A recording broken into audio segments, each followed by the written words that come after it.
Luto tayo ng pork menudo. Ayan na yung ingredients, guys.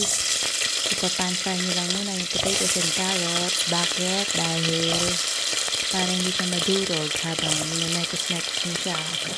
So, ayan. Importante yan. Unahin nyo muna yung potatoes and carrots.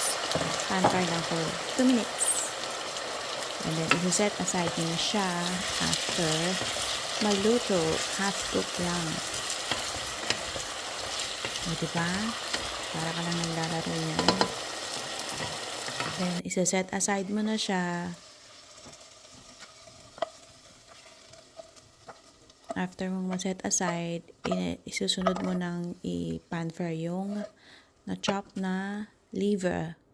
Kung ayaw nyo naman kumain itong liver kasi mayroong mga ibang hindi bet yung liver, hindi siya menudo.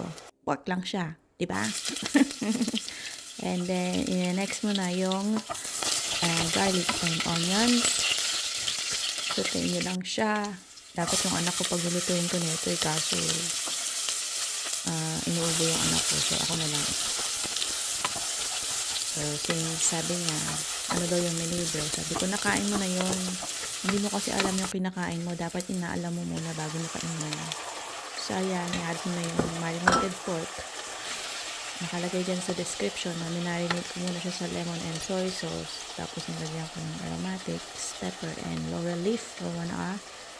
And then, igigisa mo lang din siya.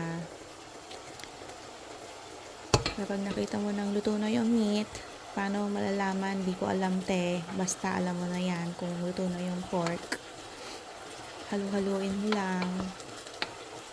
Mukha siyang adobo pero hindi yan adobo.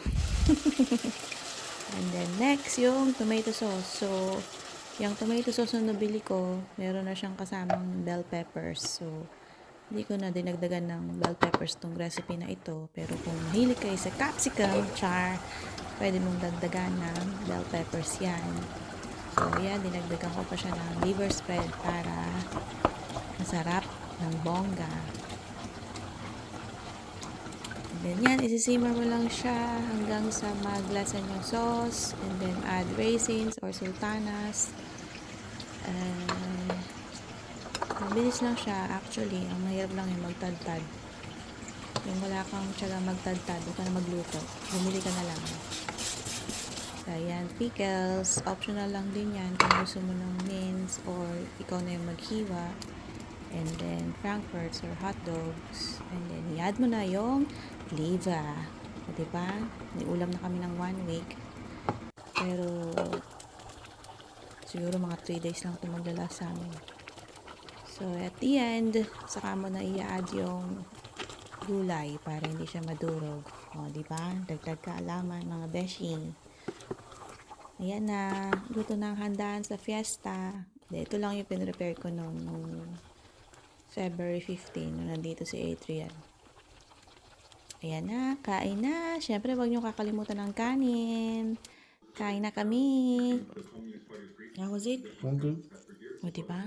Nagustuhan nila. You didn't taste it yet. Bongga. Tapos, You ate the cheese. kinakain nila yan with cheese. It's called pork. Try nyo rin. Menudo. Sarap yun. Is it spicy? No? Very. Na, diba? Happy sila pareho. Ikaw na, masarap pa. Panalo? Oh, thank you. Kain na, guys. Thank you for watching. Bye, everyone.